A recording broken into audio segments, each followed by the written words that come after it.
Number 1, ఎందుకు ఇది చేస్తున్నాం? మా ఆశ ఏంటంటేనండి, pastors role is the vital role in the church.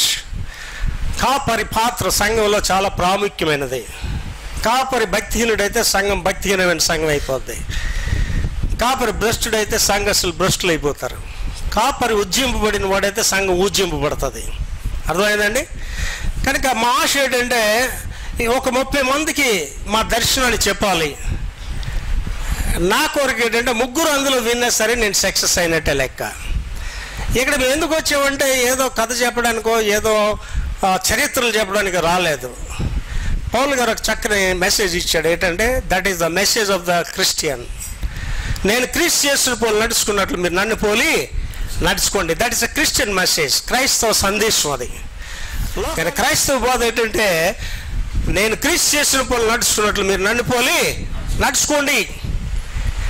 నా ఆశ ఏంటంటేనండి, ఇవాళ కాపర్ల పరిస్థితి ఎలా ఉందంటేనండి, సరైన నాయకులు లేరు.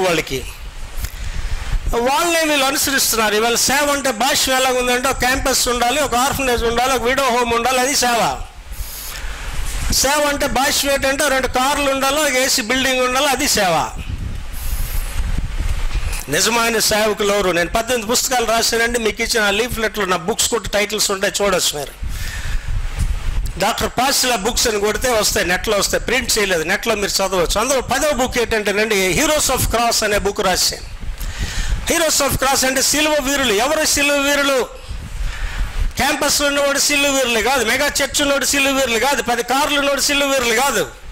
ఆ సిలువ వీరులు ఎవరంటే, హెబ్రీ పత్రిక 11 అధ్యాయంలో 33 నుంచి రాస్తాడు. వారు రాళ్ళతో కొట్టబడ్డారు, రంపములతో కోయబడ్డారు, ఏంటి గొర్రె చర్మలు ధరించుకొని కొండ గుహల్లో తిరుగులార్చుండి, అట్టి వారికి లోకము యోగ్యమైనది కాదు. He is the hero of the Christ. సిలువ వీరుడు వాడు. తోమా గారు సిలువ వీరుడు, ఆయనకేమి లేదు, ఆస్తులు లేవు ఆయనకేమి కూడా. ఫిలిప్ సిలువ వీరుడు, ఆయనకేం ఆస్తులు లేవు. పౌలు గారు సిలువ వీరుడు, ఆయనకేం ఆస్తులు లేవు. జాన్ వెస్లీ అనే మహాభక్తుడు, ఇంగ్లాండ్ దేశాన్ని వెలిగించిన కోరిక అని పేరు కలిగిన వాడు. ఒక మెథడిస్ట్ చర్చ్ వెస్లీ సంఘాన్ని స్థాపించిన మహానుభావుడు. ఆయన చనిపోయేటప్పుడు ఒక చింకిపోయిన అంగీ తప్ప ఆయనకు ఆస్తులు లేవు. ఫ్రాన్సిస్ జేవియర్ అనే మహాభక్తుడు, స్పెయిన్ దేశం యువరాజు, భారతదేశానికి వచ్చాడండి. ఆ గోవా ప్రదేశంలో జాలర్ల మధ్య పనిచేసి ఒక అనాదిగా చనిపోయాడు. అక్కడ ఆయన శవం ఇప్పటికీ ఉంది. అక్కడ 500 సంవత్సరాలు దాటేసింది. ఆయన శవం వెళ్ళి చూస్తే ఈవేళ చచ్చిపోయినట్టు కనిపిస్తుంది. సిలువ వీరులు ఎవరంటే, ఈ లోకము దాని ఆశలను ఆశించకుండా జీవించిన వారు సిలువ వీరులు. దాని గురించి యోబు గారు చెప్పాడు. Job is a big scholar. యోబు అనే ఆయన సామాన్యమైన వ్యక్తి కాదు, ఈజ్ అ స్కాలర్. అతీతమైన జ్ఞానం కలిగిన వాడు యోబు. ఖగోళ శాస్త్రాల గురించి, సముద్రాల గురించి, ఈ యొక్క ప్రకృతిని వర్ణించి రాసినవాడు. అటువంటి మహానుభావుడు 1:21 చెప్తాడు, తల్లి గర్భం నుండి దిగంబరనే వచ్చాను, మరలా నేను దిగంబరనే వెళ్ళిపోతున్నాను. ద గ్రేట్ అలెగ్జాండర్ వట్టి చేతులతో వచ్చాను, వట్టి చేతులతో వెళ్ళిపోయానని చెప్తున్నాడు. నేను ఇవాళ ఎందుకు ఈ యాత్ర చేస్తున్నానంటే, మినీ కాన్ఫరెన్స్ పాస్టర్స్ ఎందుకు మాట్లాడుతున్నానంటే, చాలామంది పాస్టర్స్ బ్రెయిన్లో ఒకటి ఉండిపోయింది, ఒక ఆర్ఫనేజ్ పెట్టాలి, ఒక క్యాంపస్ ఉండాలి, ఒక బిషప్ పెట్టేసుకోవాలి. బిషప్ అంటే ఏంటండి? బిషప్ అంటే ఏమిటి? బైబిల్ గ్రంథంలో యాకోబు గారు రాస్తారు, అధ్యక్షుడైన వాడు ఏకపత్ని వ్రతుడైన అధ్యక్షుడు అంటే బిషప్. మీరు బిషప్లు అండి, మీ చర్చికి మీరు అధ్యక్షులు, పెద్దలు, మీరే బిషప్. రెవరెండ్ డాక్టర్లు ఏం అవసరం లేదండి. దేవుని సేవ చేయడానికి ఏం అవసరం లేదు. అంటే నేను ఆంధ్ర క్రిస్టియన్ థియలాజికల్ కాలేజీలో చదివాను. 9 సంవత్సరాలు వేదాంత విద్య అభ్యసించాను, 2 సంవత్సరాలు ఎంఏ ఫిలాసఫీ చదివాను, డాక్టరేట్ చేశాను. 21 years చదివాను. ప్రపంచ రాజ్యాలు 14 రాజ్యాలు తిరిగి వచ్చాను. 18 పుస్తకాలు రాశాను. ఇవాళ విక్టర్స్ మినిస్ట్రీ యూట్యూబ్ అని చూస్తే మా మెసేజ్, ఇప్పుడు ఈ మెసేజ్లన్నీ రేపు వచ్చేస్తాయి నెట్లోకి. ఈ ప్రపంచానికి వెళ్తాయి ఇవన్నీ కూడా. మా ఆశ ఏంటంటే, మనం ఏం తీసుకొని రాలేదు, ఏం తీసుకొని వెళ్ళాము. నువ్వేంటి అనిపిస్తున్నావు అది చెప్పు. నిజమైన బాధ ఏంటంటేనండి, నేను రేకుజాన లేసి ప్రార్థన చేస్తాను, నువ్వు ప్రార్థన చేయని చెప్పాలి. ఇవాళ ఇక్కడికి రావాలి. 4:30 గంటలకు నేను ప్రార్థనలు ఉంటాను. ఉదయం 3:30కి పడుకున్నా, 3కి పడుకున్నా, 4:30 ప్రార్థనలో ఉండాలి. ప్రార్థన లేని రోజు నాకు వద్దని చెప్పాను. యేసు ప్రభు బాధలు నేర్పించలేదండి, యేసు ప్రభు ప్రార్థన నేర్పించాడు. ఇవాళ బోధకులు ఎక్కువైపోయారు. మీరు అనేకులు బోధకులు అవద్దు. బోధకులు అని వారు మరి కఠినమైన తీర్పు పొందుతారు. దేవుని సేవకుడు ఆశీర్వదింపబడాలా, నాశనం అయిపోవాలా? దేవుని సేవకుడు ఆశీర్వదింపబడాలి. ఇవాళ దేవుని సేవకుడు ఎందుకు నాశనం అయిపోతాడు? దేవుని సేవకుడు కుటుంబాలు ఎందుకు నాశనం అయిపోతున్నాయి? దేవుని సేవకుల పిల్లలు అర్ధాంతంగా ఎందుకు చనిపోతున్నారు? కారణం ఏంటంటే వాడు దేవుణ్ణి సంతోషపెట్టే పరిచయం చేయట్లేదు. వాడు పౌలు గారు చెప్తున్నాడు, నేను ఇప్పటికీ నేను మనుషులు సంతోషపెట్టుకోరు వాడిని అయితే నేను క్రీస్తు దాసుడిని కాదు. ఇక్కడ ఉన్న మీకు అందరికీ నేను మనవి చేస్తున్నానండి, మేమేదో వేడుకగా రాలేదు, ఒక భారంతో వచ్చాం ఇక్కడికి. నేను వేకువజామున లేచి ప్రార్థన చేసేటప్పుడు 2 అంశాలు ప్రార్థన చేస్తాను. ఏంటంటే, lord use me as a mighty vessel, use me as a fire brand అని అడుగుతానండి. ఒక గొప్ప పాత్రగా, మండుచున్న ఒక జ్వాలగా నన్ను వాడుకోమని ప్రార్థన చేస్తానండి. మేము ఇక్కడికి వచ్చింది ఎందుకంటే ఇక్కడ ఉన్న ప్రతి పాస్టర్ కూడా అలాగే వెలిగింపబడాలి. మా ఆశ అది. మీ దగ్గర మేమేం ఆశించి రాలేదు, మేము వెళ్ళిపోతాం గంట తర్వాత. కానీ మా ఆశ మీ గురించి 4 రోజులు ప్రార్థన చేస్తాం, వెళ్ళిన తర్వాత మళ్ళీ ప్రార్థన చేస్తాం. మీరు మంచి సేవకులుగా ఉండాలి. పనికి మళ్ళీ నాయకుల వైపు చూడకండి, ఇవాళ దేవుని వైపు చూడండి. సేవకుడికి పిలుపు అనేది చాలా ముఖ్యం. పిలుపు అనేది దేవుడు చెప్తున్నాడు. ఆయన కొంతమందిని పిలిచాడు, కొంతమందిని ఏర్పాటు చేసుకున్నాడు, కొంతమందిని బలపరిచాడు, కొంతమందిని మహింపరిచాడు. ఇవాళ ఇక్కడ కూర్చున్న కాపర్లు నాకు సమాధానం చెప్పదు కానీ ఎంతమంది పిలువబడ్డారు. ఇవాళ సంఘాలు, కుల సంఘాలు, ఆడ కులంలో 10 మంది ఒక చర్చ్, ఆడింటి పేరులో 10 మంది ఆడికి చర్చ్. ఇవాళ ఎవడుగాడే గుడి పెట్టుకోడు. ఇవాళ శామ్యూల్ పాస్ట్ గారు చెప్పారు, పాటలు పాడేవాడు గుడి పెట్టి. ఇవాళ పాటలు పాడిన వాళ్ళు గుళ్ళు పెట్టేస్తున్నారండి. ఈ పాటలు పాడిన వాళ్ళు గుళ్ళు పెట్టేయడం వల్ల ఆడి గుళ్ళో పాటలే పాడతాడు, వాక్యం చెప్పడానికి వాక్యం చెప్పడం రాదు. అమెరికా దేశంలో ఒక చర్చ్కి వెళ్ళినాడు, పేరు జో బొర్కెట్ అని ద్వారా. ఆడు చర్చ్ ఆరాధన అంతా పాటలే పాడుతున్నాడు. నేను పిలిచి, ఒరే పాటలు పాడితే నీ గుడి ఖాళీ అయిపోతారు, ఎత్తియాలరా నీ గుడి, వాక్యం చెప్పరా అని చెప్పాను. నాకు వాక్యం రాదన్నాడు. నేను వచ్చే సంవత్సరం వస్తే నీ గుడి ఉండదురా అని చెప్పాను. అలాగే ఎత్తేసాడు గుడిని. ఏమండి, వాక్యం రాని పాస్టర్ ఎక్కువ అల్లిలే చెప్తాడు, అల్లిలియా అల్లిలియా అంటుంటాడు. వచ్చినాడికి వాక్యం రాక ఆ నెక్స్ట్ ఏది చెప్పాలో తెలియక ఇంకా తెలియని పాస్టర్ పాత ఎత్తిస్తుంటాడు. పాత ఎత్తేసాడు, ప్రభువు గొప్పవాడు అని తెలుస్తుంటాడు. ఏది చెప్పాలా నెక్స్ట్ టైం. పిలుపు లేని కాపర్లు. విచారంతో చెప్తున్నానండి, ఈ మధ్యకాలంలో బాగా ఎరిగిన ఎవరెస్ట్ లేని పాస్టర్ ఊరేసుకొని చచ్చిపోయాడు. కారణం ఏంటంటే పిలుపు లేదు, సంఘం నడిపిస్తున్నాడు, పనికి మాలిన కార్యాల్లో మునిగిపోయి ఊరేసుకొని చచ్చిపోయాడు వాడు. అంత కొద్ది కాలం ముందు సీనియర్ పాస్టర్ అనేకలకు బాప్తిజం సంఘాలు నడిపిన సీనియర్ పాస్టర్ ఊరేసుకొని చచ్చిపోయాడు. కారణం ఏంటి? సేవకుల పిల్లలు ఎందుకు అర్ధాంతంగా చనిపోతున్నారు? కారణం ఏంటంటే రండి, పిలుపు లేని సేవకులు, దేవుని ఎరగని వారు. తిమోతికి రాస్తూ పౌలు గారు వీళ్ళందరి గురించి చెప్పాడండి, వారు కడుపులకి వాళ్ళ దాసులు. ఇవాళ ఏ పని లేకపోతే పాస్టర్ పనికి వచ్చేద్దాం. పెయింట్లు వేస్తే నెలకి ఎంతో, రోజుకి ఎంతో, పాస్టర్ పని చేస్తే బాగుందండి, చక్కగా ఉందండి. టీ కోట్ పాస్టర్, పెయింట్లు వేసే పాస్టర్, మురిలొమ్మలు అండే పాస్టర్, ఇక ఏ పని లేకపోతే పాస్టర్ పనికి వెళ్ళిపోదాం అనుకునే పాస్టర్లు. పాస్టర్ గారు ఎలా మీరు పాస్టర్ అంటే, దేవుడు పిలిచాడండి వచ్చేసాను అంటాడు అంతే. ఆడికి వాక్యం రాదు, పిలుపు లేదు. ఇలాంటి వాళ్ళు లేట్ ఉంది, సంఘాలు పాడవుతున్నాయి. వాక్యం చెప్పలేడు, వాడికి సాక్ష్యం లేదు వాడికి. ఇవాళ పిలుపు అనేది చాలా ప్రాముఖ్యం అండి. దేవుడు తప్పకుండా నేను పేరు పెట్టి పిలుస్తాడు. మోషే అని పిలిచాడండి. ఆ రోజు ఎవరితో దేవుడు మాట్లాడట్లేదు, అలాంటి వాడు చిన్నపిల్లని పిలిచాడు, సమూయేలు అని పిలిచాడు. God calls with your name. దేవుడిని పేరు పెట్టి పిలుస్తాడండి. నువ్వు నేను దేవుడికి కావాలి. దేవదూతలకి పని అప్పగిస్తే ఇటు మిమ్మల్ని నన్ను బతిమిలాడవలసిన పని లేదండి. దేవదూతకు ఒక దేవదూతను పిలిచి సువార్త చెప్పమంటే ప్రపంచం అంతా అది ఎలాగ ఒక్క నిమిషంలో దేవుడు ఎలా చెప్పాలని చెప్పేస్తుంది అంతే. కానీ దేవుడు దేవదూతకు ఆ భాగ్యం లేదు. దేవదూతలకు లేని గొప్ప భాగ్యం మనకి ఇచ్చాడు దేవుడు. సువార్తను ప్రకటించి వారి పాదములు పర్వతాలు ఎంతో సుందరమైనవి. ఎందుకు మనకి ఇచ్చాడు దేవుడు ఆ పని అంటే, దేవదూతలు చెప్తే ఎవడు నమ్మడండి. దేవదూతలు చెప్తే ఎవడు నమ్మడు అండి. గాబ్రియెల్ చెప్పిస్తే మరియం నమ్మిందా అండి? నమ్మలేదు, మరియం నమ్మలేదు. జకరియా నమ్మాడా? జకరియా నమ్మలేదు. మోషే నమ్మాడా? మోషే కూడా నమ్మలేదు. కార్యాలు చూసిన తర్వాత దేవుడు ఇలా చేసాడని నమ్మారు తప్ప ఇదేంటిది ఎలాగ సాధ్యం? ఒక కన్యకి పిల్లలు ఎలా పుడతారు అసలు? How it is possible? ఇవాళ నేను మనవి చేస్తున్నానండి, ఇక్కడ కూర్చున్న వాళ్ళు ఎంతమంది పిలుపు ఉండి దేవుని సేవకు వచ్చారో నాకు తెలియదు, కానీ ఒక లేకపోతే ఇంటికి వెళ్ళి ఆ పిలుపు గురించి ప్రార్థన చేయండి. జాన్ వెస్లీ చదువుకున్నాడు, మహాజ్ఞాని.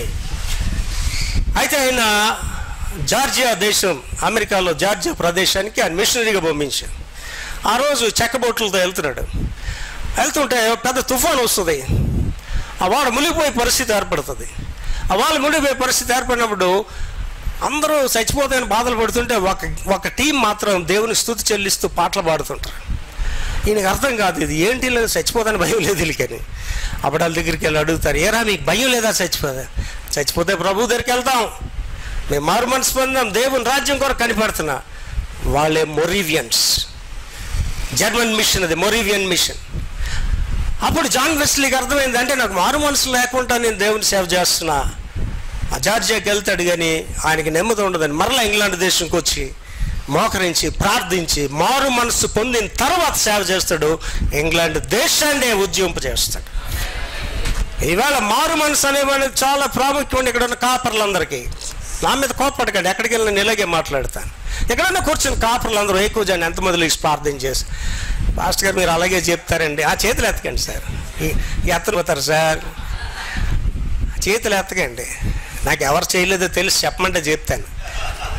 ఏమండి, ఆ రథం వెనకాతలు నువ్వు పరిగెట్టి వెళ్ళేటప్పుడు నా ఆత్మ నీతో రాలేదన్నది అది ఎలీషాకు ఒక్కడికే సాధ్యం కాదు, మనకి సాధ్యం. నాకు దొంగడవడో మంచోడవడో తెలిసిపోది. మా చిన్న పాస్టర్ గారికి చెప్తాను, బాబు నువ్వు వాడిని నమ్ముతున్నాడు, నేను ముంచేస్తాడు రైట్ అక్క దగ్గర చెప్తాను. మీరు అలాగే చెప్తారు డాడీ అంటాడు. కరెక్ట్గా నేను చెప్పిన టైంలో చెప్పినట్టు నేను ముంచేస్తాడు అంతాడు. మీరు ఎలా చెప్తున్నారు డాడీ అంటాడు. అది దేవుడు ఇచ్చిన కృపావరాలు మనకి. ఇక్కడ ఎవరు ప్రార్థన చేయలేదో నాకు తెలుసా, నేను చెప్పను కానండి. వేకువజామునే లేచి ప్రార్థన చేయకుండా ఇక్కడ వచ్చి కూర్చొని మీకు యేసుతో ఒక సంబంధం లేదండి. You have no relation with Christ. నువ్వు నిజమైన సేవకుడు అయితే వేకువజామునే లేచి ప్రార్థన చేసి తీరాలంతే. నాకు అవదండి, అలసిపోయినండి, వెలిసిపోటు పెట్టి దేవుని సేవకుడు కంపల్సరీగా ప్రార్థనతో తన దినాన్ని ప్రారంభించాలి. Start your day with prayer, start your message with prayer. మీ దగ్గరకు వచ్చి మాట్లాడానికి అరగంటకి నెల రోజుల నుంచి ప్రార్థన చేస్తున్నాను. నాకు తెలుసండి, దేవుడు ఇక్కడ గొప్ప ఆత్మకార్యం చేయబోతున్నాడండి. God is going to touch your hearts. మనిషి మాటల వల్ల ఎవడు ఊజింపబడడండి. వారి మీద పరిశుద్ధాత్మ వచ్చినప్పుడు వాళ్ళు ఏం చేశారండి, కేకలేస్తూ కన్నీరు కార్చి ప్రార్థన చేస్తారు. అంతవరకు యేసు ప్రభువుని ఒప్పుకోవడానికి భయపడినోడు బూది గంటల వరకు సాక్షులు ఉండి భారతదేశానికి వచ్చాడండి తోమా అనేవాడు. They never care the life for Christ. Yesu ప్రభు గురించి వాళ్ళ జీవితం లెక్క చేయలేదండి. యేసు ప్రభు నీలో ఉంటే నువ్వు ప్రార్థన చేయకుండా నీ జీవితం ప్రారంభించమండి. యేసు ప్రభు నీలో ఉంటే ఒకరికి యేసు ప్రభు గురించి చెప్పకుండా ఉండవండి. నేను బయలుదేరానంటే యేసు ప్రభు గురించి చెప్పుకొని వెళ్ళిపోతాను. ఇద్దరికే చెప్తానండి యేసు ప్రభు గురించి. ఎవరికంటే అడిగినోడికి అడగనోడికి. ఇద్దరికి ఎక్కువ మందికి చెప్పరు. ఇద్దరికే. ఎవడండి? అడిగినోడికి అడగనోడికి. అంటే అర్థం ఏంటండి? మొత్తం ప్రపంచాన్ని చెప్పుకెళ్ళిపోతానండి. విసిగించేస్తాను. చాలామంది నేను చూసి పారిపోతారు. అండ్ నేను ఒకసారి విమానం ఎక్కానంటే 13-14 గంటలు ఒక స్టెచ్. మళ్ళీ యూరప్ కంట్రీలో ఎక్కడో దగ్గర దిగుతుందండి. అక్కడ నుంచి మళ్ళీ ఇంకో 14 గంటలు. ఆ ఎయిర్ హోస్టల్స్ అందరికీ యేసు ప్రభు గురించి చెప్తానండి.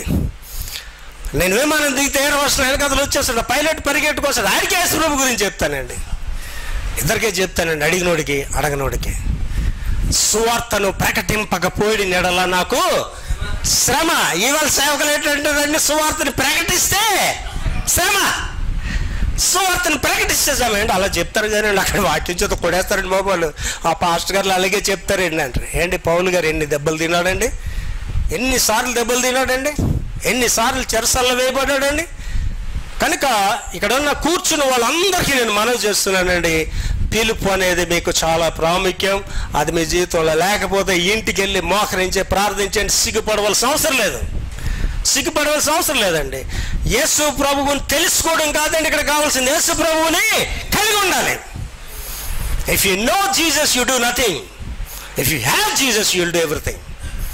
యేసు ప్రభువుని తెలుసుకుంటే నువ్వేం చేయలేవు, యేసు ప్రభువుని కలిగి ఉంటే అన్నీ చేయగలవు. ఇందులో పిలుపు అనే దాని గురించి 4 అంశాలు చూసుకొని కరెక్ట్గా 12:30 ముగించేస్తామండి. నెంబర్ 1 ఏంటంటేనండి, దేవుణ్ణి సంతోషపెట్టే పిలుపు. Call to please God. రోమా 11:29 చెప్తున్నాడండి, దేవుడు తన కృపావరముల విషయంలోను పిలుపు విషయంలోను పశ్చాత్తాపపడడు. Romans chapter 11:29. దేవుడు తన కృపావరముల విషయంలో పిలుపు విషయంలో పశ్చాత్తాపడ్డు. ఇక్కడ కూర్చున్న వాళ్ళందరూ ఒకటి ఆలోచించండి. There are no favourite children for the God. దేవునికి ముద్దు పెట్టలేరు. మనందరూ దేవుడికి ఇష్టమే, మనందరూ దేవుడికి ఇష్టమే. ఆయన దగ్గరికి మనం వెళ్ళట్లేదు. సంస్థ డైరెక్టర్ల దగ్గరికి వెళ్తున్నాం, ఎవడో నాయకుడి దగ్గరికి వెళ్తున్నాం. యేసు ప్రభు ఆశీర్వాదాలు బ్యాగ్తో పట్టుకొని కూర్చున్నాడట. ఆయన ఎలా చూసుకొని వెళ్ళిపోతాడు. ఈ సంస్థ నాయకుడి దగ్గరికి, ఆ సంస్థ నాయకుడి దగ్గరికి, ఆ దొర దగ్గరికి, ఈ దొర దగ్గరికి వెళ్తున్నాడు. యేసు ప్రభు నా దగ్గరికి రావటాలేదు వీళ్ళకి ఇద్దామంటే. ఇవాళ ప్రభువుని నమ్ముకోవట్లేదండి, ప్రజలు నమ్ముకుంటున్నాం. ఏంటి రాజశేఖర్ రెడ్డి గారు నమ్ముకొని కోటలు కట్టుకున్న వాళ్ళందరూ కోటలు మిగిలిపోయేవాళ్ళు ఇదా వేళ. ఇవాళ పాపం రోడ్ల మీదకి వచ్చి కాకుల్లో గరుస్తున్నారు చంద్రబాబు నమ్ముకున్న వాళ్ళు అందరూ కూడా. అయ్యో మా పని అయిపోయిందని. ఇప్పుడు జగన్ నమ్ముకున్న వాళ్ళు బాగుపడిపోతారా? జగన్ రిపీట్ అవుతాడో మీకు తెలియదు. మనుషుల్ని నమ్ముకున్న వాడు ఎవడు కూడా గమ్యాన్ని చేరలేడు. The one who believes the people, one who look towards the people, he cannot believe the God, he cannot look towards the God.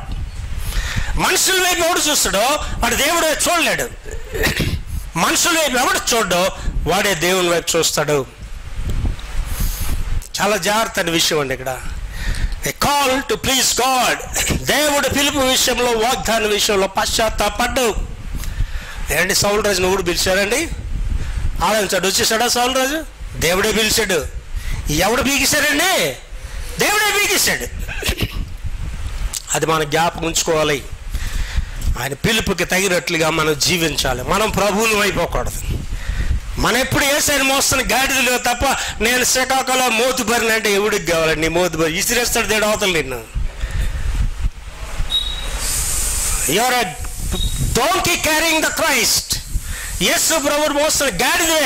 పెద్ద గాడిద, చిన్న గాడిదల, విశాఖపట్నం నుంచి వచ్చిన గాడిద, శ్రీకాకుళం గాడిదలు. మనందరూ ఎవరండి? ప్రయాసపడి పాప భారమును మోసుకొని పోచున్న వారులారా నా యొద్దకు రండి. అంటే ఏంటండి? భారాలు మోసుకొని పోయి భారవాహి పశువు ఏదండి? గాడిద. అంటే ఏం చెప్తున్నాడండి ఇండైరెక్ట్గా? ఓరి గాడిదల్లారా నా దగ్గరికి రండిరా, నీకు విశ్రాంతి ఇస్తానంటే మళ్ళీ గాడిదలు అయితే కదా అలాంటి అడ్డగాడిదలువి. మన గాడిదలు కూడా కాదండి, అడ్డగాడిదలువి. అండ్ టీవీలో చూపిస్తాడు కట్నం తీసుకుని వాడు గాడిదంటే పాస్టర్ని పెట్టి బేరమాడుతుంటాడండి. 3 లక్షలు ఇస్తావు, 4 లక్షలు తింటావా? నా కట్నం అడిగిన చూసి అవతలకి ఇసిరేయాలి అనిపిస్తుందండి. నాకు అలాంటి చర్చ్ మెంబర్లు ఉండకూడదని ప్రార్థన చేస్తానండి. అలాంటి వెధవులు వాళ్ళ సంఘానికి చెడ్డ పేరు. అండి నాకు ఒకటే కొడుకు అండి, నాకు ఒకటే కొడుకు. నయాబేస్ కట్ నా కోటీశ్వరరాలు 30 లక్షలు ఖర్చు పెట్టి రామానాయుడు స్టూడియోలో పెళ్లి చేశారు నా కొడుకుది.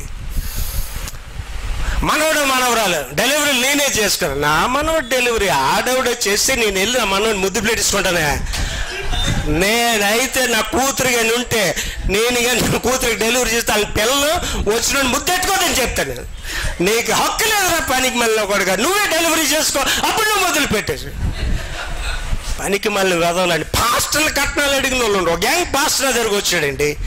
అయ్యారు నా గురించి ప్రార్థన చేయండి. దేనికి రాయన్నాను? నాకు పెళ్ళండి, అమ్మాయిని చూడ ఏట్రా కావాలి, నాకు ఆశలే లేకుండా 30 లక్షలు ఇస్తే సరిపోద్దండి అన్నాడు. 30 లక్షలు కూడా నా గురించి కాదు పాస్టర్, చర్చ్ బిల్డింగ్ కట్టాలండి అన్నాడు. పాస్టర్ ఎవడైనా కట్నం అడిగితేనండి ఆయన తగలబెట్టిన దేవుడు మీకు క్షమిస్తాడండి.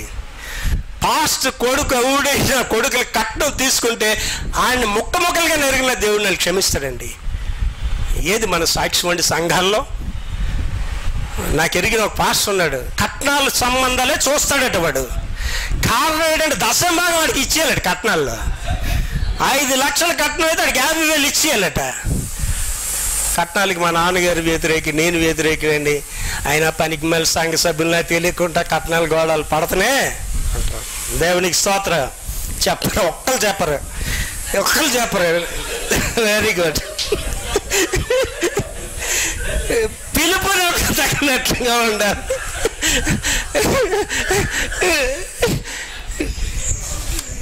God bless you. పిలుపునకు తగినట్లుగా ఉండాలి. ఏంటి దేవుడు ఎందుకు పిలిచాడండి నిన్ను?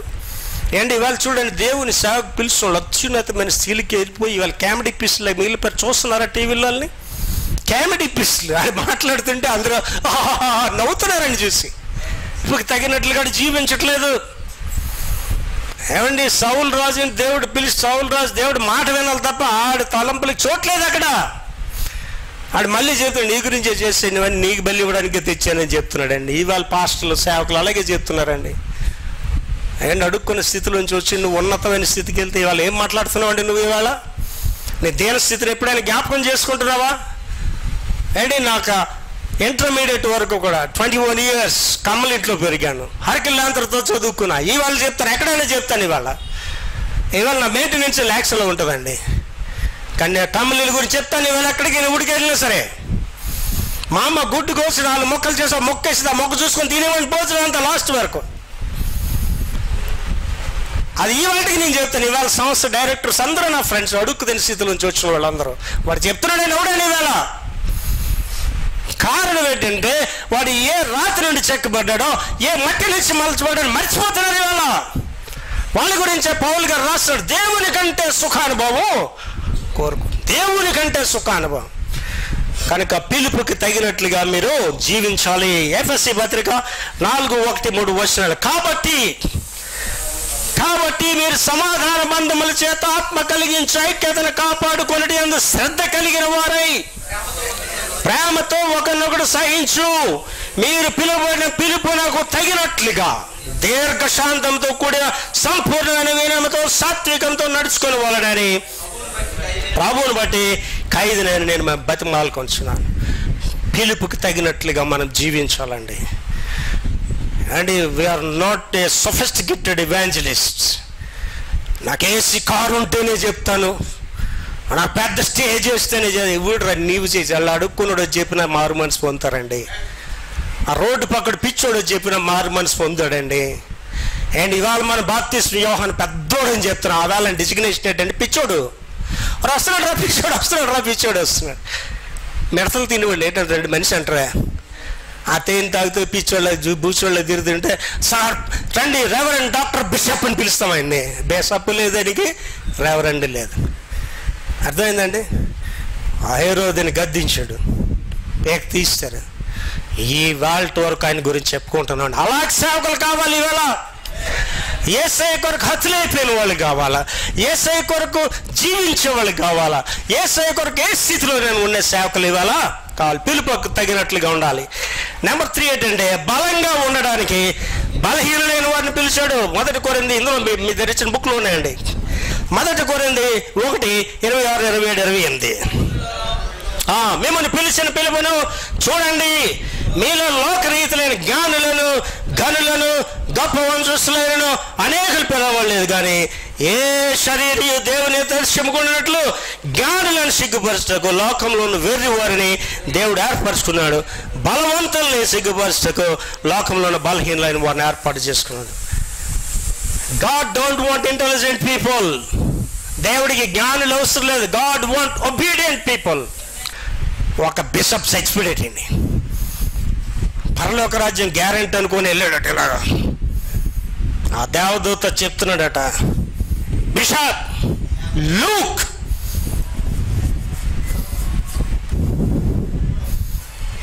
మళ్ళీ చూడు, 150 చర్చిలు కట్టాను, 1500 మంది బాప్టిస్ట్ ఇచ్చాను. Please check the list again.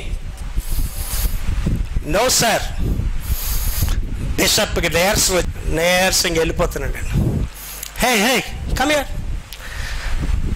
Bishop Luke అని లేదు, కానీ ఇక్కడ లూక్ అని ఉంది, నువ్వే అది. బిషప్ లేదు ఇక్కడ. అది నువ్వు 150 చర్చిలు కట్టినందుకు, 1500 బాప్టిస్ట్ ఇచ్చినందుకు లేదు. జీవితంలో పొరపాటుని పిచ్చికలకి 4 గింజలేసావు, అందుకున్నవరా ఇక్కడ అని చెప్పింది. ఆలోచన చేసుకోండి. పరలోక రాజ్యము చిత్రమైన లోకం అండి. ఇవాళ ఈ సో కాల్డ్ మెగాస్టార్ పాస్టర్స్, ఈ సో కాల్డ్ టీవీ స్పీకర్స్ అక్కడ కనిపిస్తారో లేదో కూడా డౌటే. బిషప్ జోక్స్ అనే దాంట్లో ఒకటి రాస్తాడు, ఒకటిలా వెళ్ళాడు నరకానికి.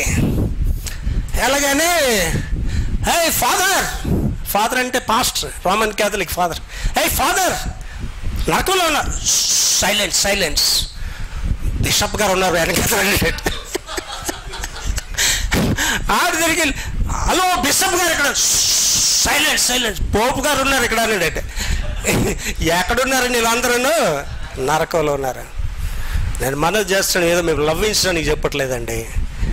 ఇవాళ నేను చనిపోతే దేవుని రాజ్యానికి వెళ్తామని నిశ్చయత లేకపోతే ఇవాళ ఇక్కడే మారు మనసు పొంది పైకి వెళ్ళండి.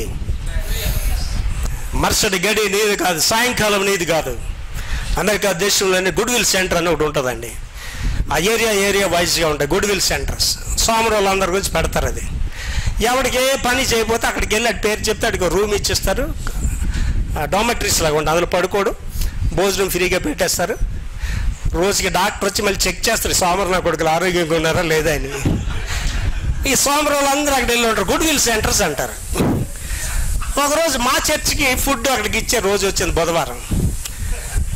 ఆ పాస్టర్ గారు అంటే యూదుల చర్చ్, అది జూయిష్ అమెరికన్స్ అనమాట, ఫస్ట్ బాప్టిస్ట్ చర్చ్ అని. ఆ పాస్టర్ గారు జాన్ పాస్టర్ గారు ఇండియా వచ్చాడు ద్వారా. ఆదివారం నాకు మెసేజ్ ఇచ్చాడు. ఆదివారం నాకు మెసేజ్ ఇచ్చి ఇండియా వాడికి తిరిగి వచ్చారాదో అంటే కేరళలో ఇంగ్లీష్లో వేరే గోయింగ్ ఓడారో డూయింగ్ అంటే డబ్బాలో రాళ్ళు వేసుకొట్టినట్టు మాట్లాడుతుంటాడు ఇంగ్లీష్. అది ఆవిడకి అర్థం అవ్వదు. ఆడేంటి వీడికి ఇంగ్లీష్ వచ్చారాదో అని నాకు టెస్ట్ గురించి ఇచ్చాడట సాక్ష్యం చెప్పడానికి. 300 మంది ఆ గుడ్విల్ సెంటర్లో ఉన్నారండి దొరలో. ఆ మెసేజ్ ముందు నాకు 5 నిమిషాలు మాట్లాడమన్నాడు, సాక్ష్యం టెస్ట్ మని చెప్పమన్నాడండి. నేను చెప్పాను కదా 5 నిమిషాలు అంటే 5 నిమిషాలే మాట్లాడతాను. కరెక్ట్గా నేను 5 నిమిషాలు మాట్లాడి ముగిస్తానికి చెప్పానండి. ఒరే మీరు ఇక్కడ 300 మంది ఉన్నారు, మారు మనసు పొందుకుంటే గేట్ అవతలకి వెళ్ళారు చచ్చిపోతారా, మీరు నరకానికి వెళ్ళిపోతారా, కనుక మీరు ఇక్కడి నుంచి మారు మనసు పొందే పైకి వెళ్ళండి, లేకపోతే నరకానికి పోతారా అన్నానండి. అంతేనండి. ఆ ధరలు ఏడడం మొదలు పెట్టాడు. 300 మంది ఏడుపులు మొదలెట్టారండి. ఆ దొర గారు లేస్తాడు, today no message for you, doctor pastor will pray for you all, అందరు లైన్లో వచ్చేయండి అన్నాడు. మెసేజ్ లేదు, ఫాస్ట్ గారు చెప్పిందే మీకు బాగా, అందరు లైన్లో వచ్చిమాట అందరికీ ప్రార్థన చేశానండి. ఎంతసేపు మాట్లాడడం అనేది కాదండి. డిఎల్ మూడీ అనే మహాభక్తులు బ్యాప్టిస్ట్ చర్చికి పిలిచారండి. కోప్పడికండి, బ్యాప్టిస్ట్ స్టోనే నేను. మా బ్యాప్టిస్ట్ చర్చిల్లో పాస్టర్ గారికి టైం తక్కువ, పెద్దలకి టైం ఎక్కువ. ఆడికి ప్రకటన చేయాలంటే ప్రసంగం చేస్తాడు. ప్రెసిడెంట్ రిమార్క్స్ అంటే ఆడే బోధ చేసేస్తాడు. ఆ పాస్టర్ గారు బోధ చేయాలా వద్దని ఆలోచన. ఈ కన్స్ట్రక్షన్లో పెరుగుతారు మా బాప్టిస్ట్ వాళ్ళు. అలాంటి దానికి డిఎల్ మూడీ గారిని ప్రసంగానికి పిలిచారు. 1 గంట వరకు వీళ్ళు గోలు చెప్పిస్తుంటున్నారు, ఒకడు గోలు ఒకడు.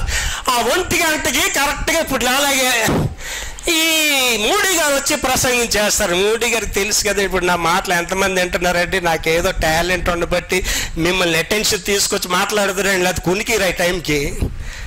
ఏంటి పాస్టర్ గారు మన భోజనం పెట్టి లేడని నన్ను ఎంత ఖర్చు చేస్తారు లోపల. ప్రభు వీడితో మాట్లాడిన అయినా మమ్మల్ని వదిలేసిన కృప చూపుడైనా ప్రభు 2:30కి బిల్ కలెక్షన్ ఉంది ప్రభు, 3 గంటలకు ఇంకొక బిల్ కలెక్షన్ ఉంది ప్రభు. ఈ పాస్టర్ వదిలేలా మా కృప చూపుడైనా ఎంతమంది ప్రార్థన చేసేస్తారు. అలాగే ఎంతమంది ప్రార్థన చేసేస్తున్నారో ఆయన వినిపిస్తున్నాయి, నాకు వినిపిస్తున్నాయి. అప్పుడు ఆయన లేచి నిలబడి ఇవాళ మీకు ఒకటే ప్రసంగం, ఒకటే మాట, యేసుక్రీస్తు అందరికీ ప్రభు అని చెప్పి కూర్చుని పెడేటండి. You believe it or not, సంఘం అంతా ఏడుస్తూ మోకరించి 2 గంటలు 3 గంటలు ప్రార్థన చేసుకొని వెళ్ళారటండి. ఎంతసేపు మాట్లాడడం కాదండి, ఏంటి మాట్లాడడం అనేది ఇంపార్టెంట్. నీ మాటలు దేంతో రావాలండి? పరిశుద్ధాత్మ అగ్నితో రావాలి. ఈవేళ పేతురు గారు ఒక్క ప్రసంగం ఎంతమందిని మార్చింది సార్? 3000 ప్రసంగాలు ఒక్కడిని మార్చట్లేదు. ఇవాళ 3000 ప్రసంగాలు ఒక్కడిని మార్చట్లేదండి. కారణం ఏంటంటే శక్తి లేని ప్రసంగాలు. వచ్చారా వెళ్ళిపోయారా? In my journey to America seen a lot of people. ఆడు కూర్చున్నాడు, ఆడికి తెలుగే సరిగ్గా రాదు. ఆడికి తెలుగే సరిగ్గా రానోడికి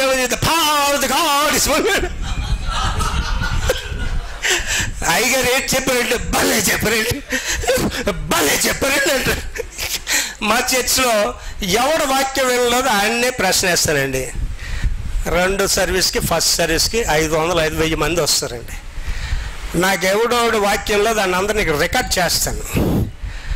ఆడికి తర్వాత అడుగుతాను అనమాట, బ్రదర్ ఏంటి వాక్యం? అయ్యగారు భలే చెప్పారండి, అయ్యగారు భలే చెప్పారండి అని.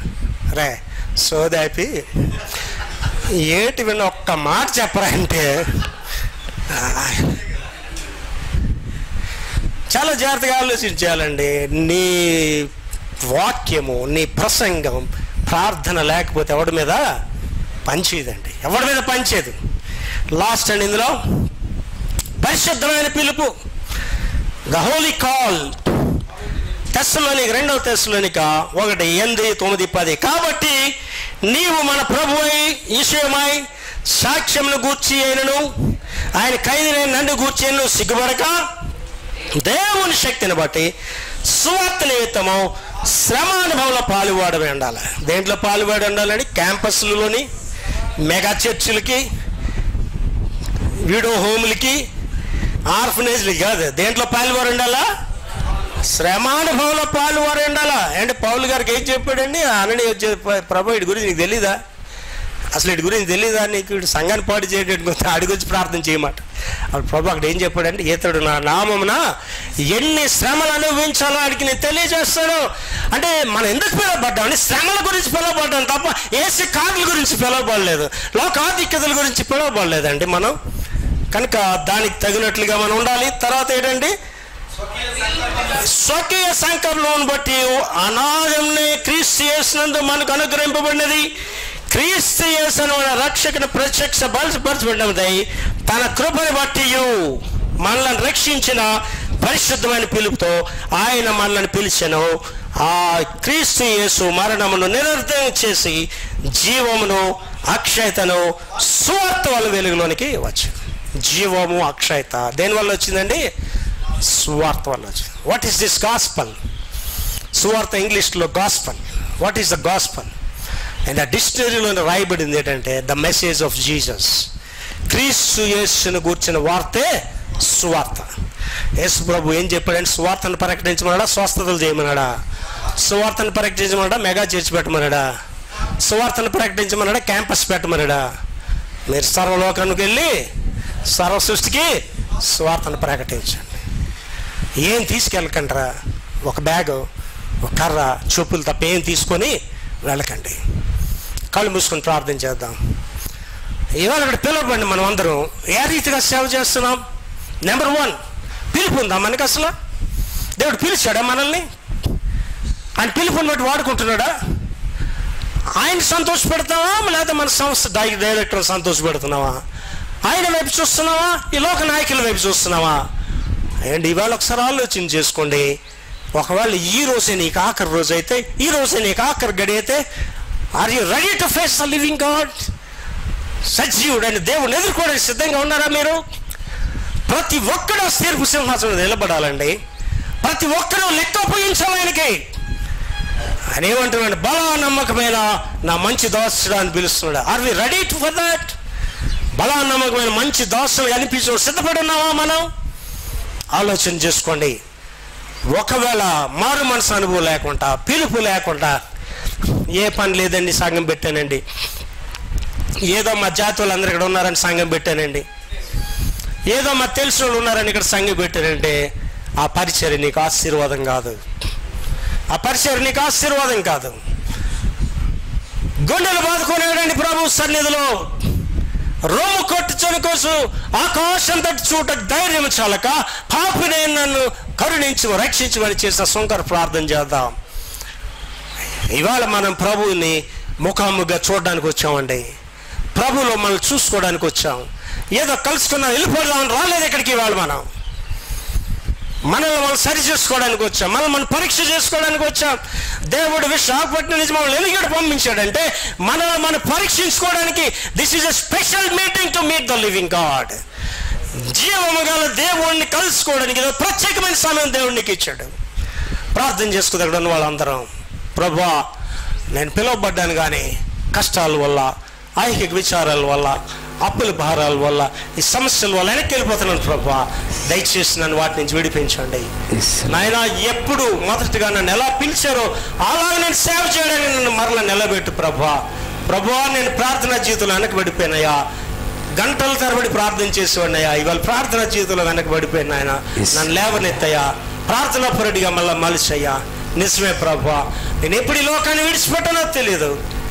మీ దగ్గరకు వచ్చినప్పుడు బలా నమ్మకమైన మంచి దాసుడు అనిపించుకునేవాడిగా నన్ను మలిసని ప్రార్థన చేద్దాం.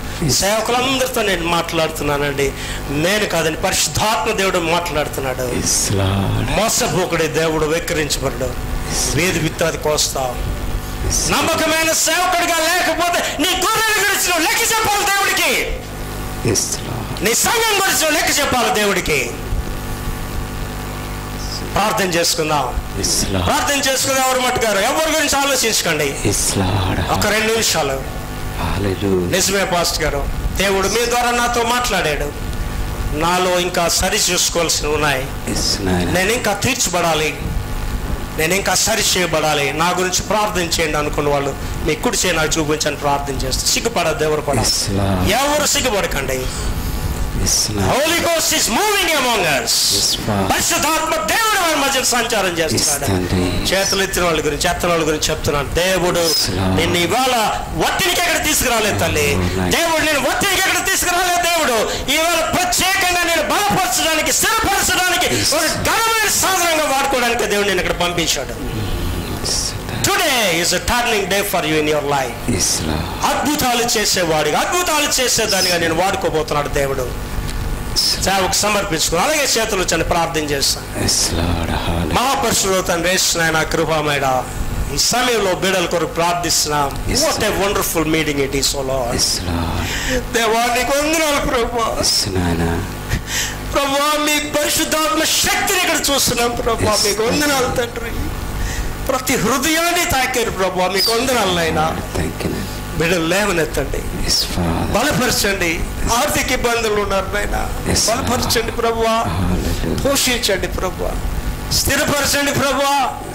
నిందలు ఎదుర్కొంటున్నారు ప్రభువా, మీ సహాయం చేయండి ప్రభువా. గాయాల్లో ఉన్నారు ప్రభువా బిడ్డలు, మీ సహాయం చేయండి ప్రభువా. మీ కొరకైనా బలమైన సాధనాలుగా బిడ్డల్ని మలసి తీర్చిదిద్ది ఘనమైన సాధనలుగా వాడుకోనమని యేసు పరిశుద్ధ నామములో వేడుకుంటున్నాం తండ్రి.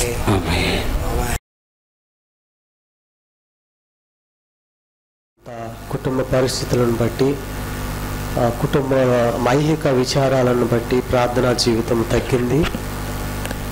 స్టార్టింగ్లో సేవకు వచ్చినప్పుడు ఉన్నంత ప్రార్థన ఫైర్ అనేది నాకు లేదు. కాకపోతే ఈరోజు ఇక్కడికి రావడం బట్టి ప్రార్థన లేకపోతే అసలు దేవుణ్ణి కలిగి లేను. ప్రార్థన చేస్తే యేసుని కలిగి ఉన్నాడు, లేకపోతే యేసుని నమ్మినాడు అన్నటువంటి మాటే అయిపోయింది. రెండవది ఏంటంటే దేవుని వైపు చూడండి. రాత్రి కాలంలో ఒక అనుభవం రాత్రే చూశాను నేను. ఏంటంటే ఇంట్లో చాలా ఇబ్బందులుగా ఉంది, చాలా ఆర్థికపరమైన పరిస్థితుల్లో ఉన్నాను. అప్పుడు నేను చాలా రాత్రి బాధపడ్డాను. ఉదయకాలం కూడా ఏంటండి మీ ముఖం అలా పెట్టుకొని ఉన్నారని మా పాస్టర్ గారు అంటున్నారు. ఏం చెప్పలేదు. అయితే ఇక్కడికి వచ్చిన తర్వాత నేను నేర్చుకున్నది ఏంటంటే ఎవరి వైపు ఇంకా చూడకూడదు, ఆ దేవుడి వైపు చూడాలని నేను నేర్చుకున్నాను. Thank you. దైవ సేవకులందరూ కూడా వందనాలు. నా పేరు పాస్టర్ ఎంఎన్ ఏలియా గారండి, మన మడపము. మరి అయ్యగారు చెప్పిన వాక్యము నాకు చాలా హృదయానికి హత్తుకుంది. నాకు 3 పిల్లలు, 2 అబ్బాయిలు. నేను చాలా కష్టపడి సేవ చేస్తున్నాను. అయితే పిల్లలకు ఉన్నతమైన చదువులు చదివించాను. ఏ ఒక్కరైనా బైబిల్ ట్రైనింగ్కి వెళ్ళమని వారికి ఎంతో బ్రతిమిలాడాను నేను, కానీ ఏ ఒక్కరు కూడా వెళ్ళలేదు. అయితే పాస్టమ్మ సరేలే నువ్వు సేవ చేసావు సరిపోయింది, ఈ పిల్లలు కూడా ఇలా సేవ చేస్తావా? అయితే ఇంత చదువు చదివించాను, నా దేవుడు గొప్పవాడు, వీళ్ళు కూడా అలాగే పోషిస్తారు. 10th క్లాస్ పాస్ అయిన వెంటనే నాకు తెలిసిన కొద్దిమంది సేవకులు డైరెక్ట్లు చాలామంది ఉన్నారు. ఆ కాలేజీకి వెళ్ళి మీరు బైబిల్ ట్రైనింగ్ పొంది సేవ చేయమని చెప్పాను. ఇప్పుడు దాకా కూడా సేవ చేయమని చెప్తూనే ఉన్నాను నేను. అయితే పిల్లలు, ఒక అబ్బాయి ఎంఫామ్ చేశారు, ఒక అబ్బాయి బీఫామ్ చేశారు.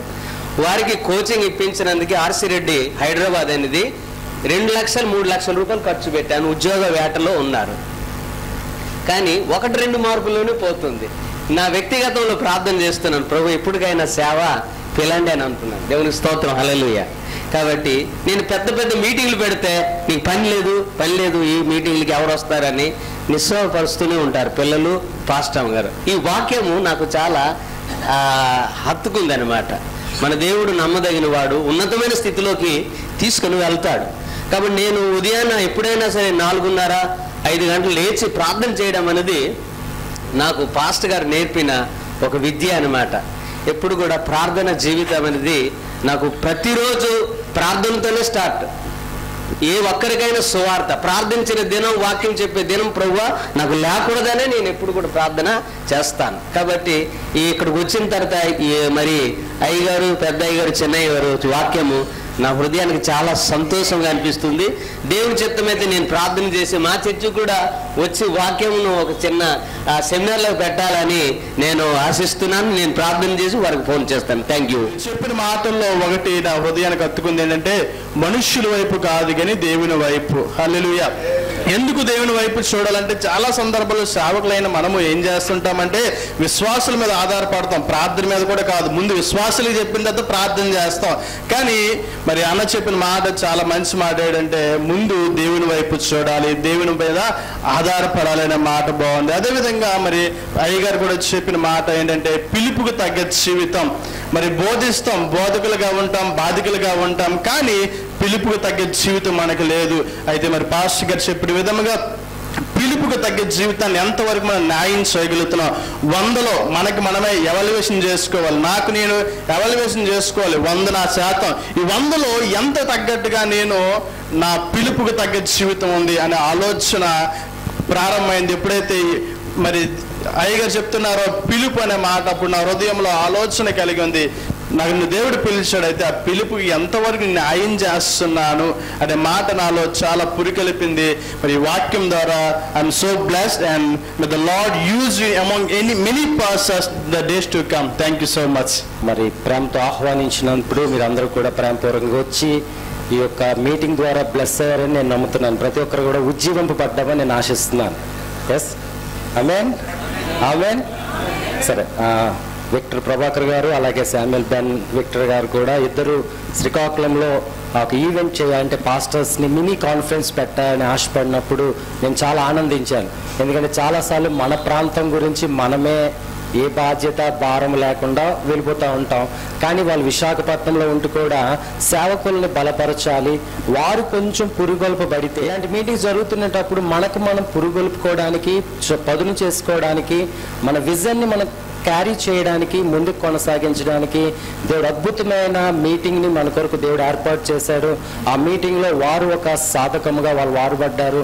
మనల్ని పురుకొల్పడానికి మరి విక్టరీస్ మినిస్ట్రీస్ నుండి వారు వచ్చి శ్రీకాకుళాన్ని బ్లెస్ చేయడానికి వచ్చారు. ఆ బ్లెస్సింగ్స్లో మనం అందరం ఉన్నందుకు నేను దేవునికి వందనాలు తెలియజేస్తున్నాను. మరి ప్రాముఖ్యంగా వైజాగ్ నుండి వచ్చిన వారిని, వారి మినిస్ట్రీస్ని బట్టి వారికి కూడా నేను వందనాలు, కృతజ్ఞతలు తెలియజేస్తున్నాను ఈ సమయంలో.